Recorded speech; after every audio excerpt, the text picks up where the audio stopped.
साधु सन्यासी जल समाधि नर्मदा में ही ज्यादा क्यों लेते हैं?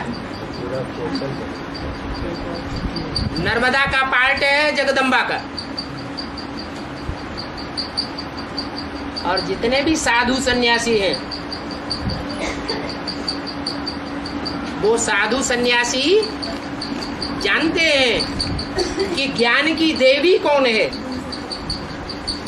साधु सन्यासियों को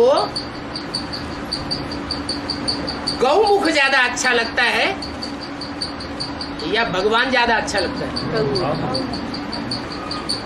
जब माला गटकते हैं ना तो खास एक कपड़ा बनाते हैं, उस कपड़े में हाथ डाल देते हैं। वो कपड़ा है गौमुख की यादगार और हाथ है बुद्धि की यादगार।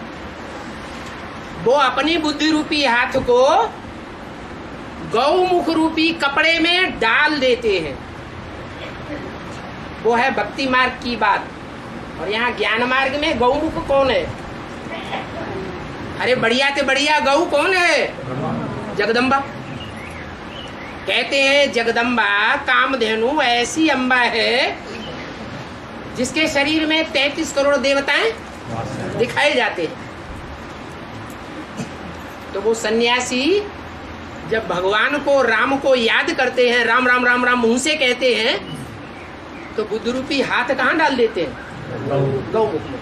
राम को याद नहीं करते हैं, उनको किसका मुख याद आता है? बुद्धि से है? जगदम्बा का मुख याद आता है, तो सुंदरता याद आ जाती है। इसलिए जितने भी सन्यासी हैं वो सन्यासी कन्याओं माताओं से प्रभावित होते हैं, कन्याओं माताओं के द्वारा मारे जाते हैं,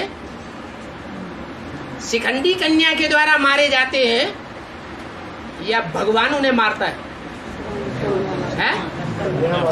कन्याओं माताओं के द्वारा मारी जाते हैं। उन कन्याओं माताओं में मुख्य माता है जगदम्बा, और जगदम्बा का पार्ट है नर्मदा।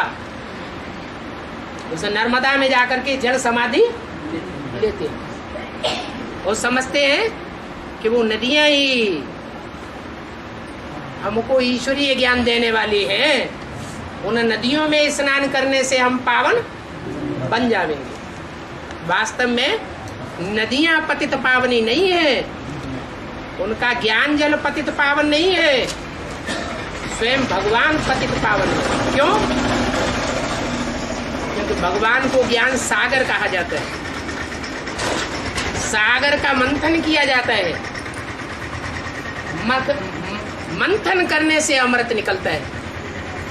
नदियों का तो पानी होता है, जो नदियां होती हैं सागर से निकलने वाली या सागर में समा जाने वाली, वो नदियों का पानी मंथन करने से कोई भी अमृत नहीं निकलने वाला। उनका जो ज्ञान जल है वो नई बात नहीं निकालता है। जो बातें पहले से चली आ रही है या जो बातें भगवान सुनाते हैं, उन्हीं बातों को रिपीट करके दूसरों को सुनाती रहती है। नई बातें कौन सुनाता है? भगवान सुनाता है। तो भगवान के ज्ञान जल को अमृत कहा जाता है।